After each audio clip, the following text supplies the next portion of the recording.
एक समय की बात है। एक गांव में सास ने अपनी बहू से कहा कि जाओ गांव से आग लेकर आओ और मेरे लिए भोजन बनाओ, मुझे बहुत तेज भूख लगी है। बहू आग लेने गई, पर उस दिन गांव भर में दशा रानी की पूजा थी। इस कारण किसी ने भी उसको आग नहीं दी। वह खाली हाथ ही लौट आई। जब संध्या हुई तो वह पड़ोसनों के पास गई और उनसे बोली कि मेरी सास ने तो कभी यह पूजा नहीं की और ना ही कभी दशा रानी का डोरा लिया, लेकिन मैं चाहती हूँ कि मैं यह पूजा करूँ और तुम सभी के साथ दशा रानी के डोरे भी लूँ। तो पड़ोसन बोली, ठीक है, अब आगे से जब भी दशा रानी की पूजा होगी हम तुम्हें बता देंगे। जब आगे दशा रानी की पूजा का वक्त आया तो पड़ोसिनों ने उस बहू को बताया। बहू ने अपनी सास से छिपकर दशा रानी की पूजा की और उनके साथ धागे भी ले लिए। 9 दिन तक उसने पड़ोसिनों के पास जाकर कथा कहानियाँ सुनी। 10वें दिन उसे चिंता हुई कि अब पूजा कैसे करूँगी। तब वह मन ही मन दशा रानी का ध्यान करके कहने लगी, यदि सासू जी चली जाएं तो मैं पूजा कर लूँ। दशा रानी की कृपा से सास को भी खेतों पर जाने की सूझी। उसने बहू से कहा कि भोजन बनाकर तैयार करना, जब तक मैं खेत खलियान होकर आती हूँ। यदि मुझे देर हो जाए तो तुम खेत पर ही भोजन ले आना। बहू तो यही चाहती थी।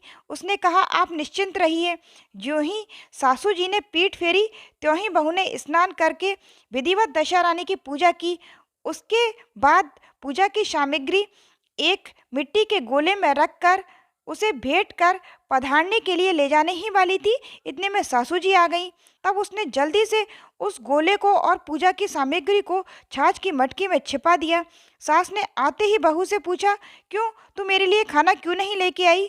उसने जवाब में सिर हिलाया कि मैं आज सिर से नहाई हूँ, इसी कारण मुझे रसोई में जाने से देर हो गई। अभी मैं आपके लिए खाना परोसती हूँ।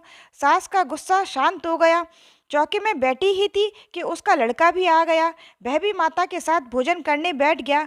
सास भोजन करके उठना ही चाहती थी। इतने में लड़का बोला, माँ आप मुझे छाछ दे दो। सास ने अपनी बहू से कहा कि जा उठ, इसको छाछ दे दे। बहू ने कहा कि मैं रसोई के भीतर ही हूँ, आप ही दे दीजिए। बुढ़िया उसी छाछ की मटकी को ले आई जिसमें बहू ने पूजा की सामग्री और गोले को छुपाया था। सास को उस मटकी के अंदर कुछ खड़खड़ाने की आवाज़ सुनाई दी। सास ने मटकी में हाथ डाला तो उन्होंने देखा कि उसके अंदर एक सोने का बहुत बड़ा गोला था। सास ने आश्चर्य से बहू से पूछा, अरे इसमें क्या है, उसका भेद बता, नहीं तो मैं अभी तेरी खबर लेती हूँ। वह बोली, मैं क्या जानूँ, मेरी दशा रानी जाने। मैंने चोरी से दशा रानी के धागे लिए थे और उनकी पूजा की थी। मैं पूजा की सामग्री और उनके डोरे जल में पधारने ही जा रही थी, इतने में आप आ गई। आपके डर के मारे मैंने यह पूजा की सामग्री और दशा रानी के डोरे इसमें मटकी में छिपा दिए। अब दशा रानी ने उसे सोने का कर दिया, तो अब आप ही बताएं मैं क्या करूं।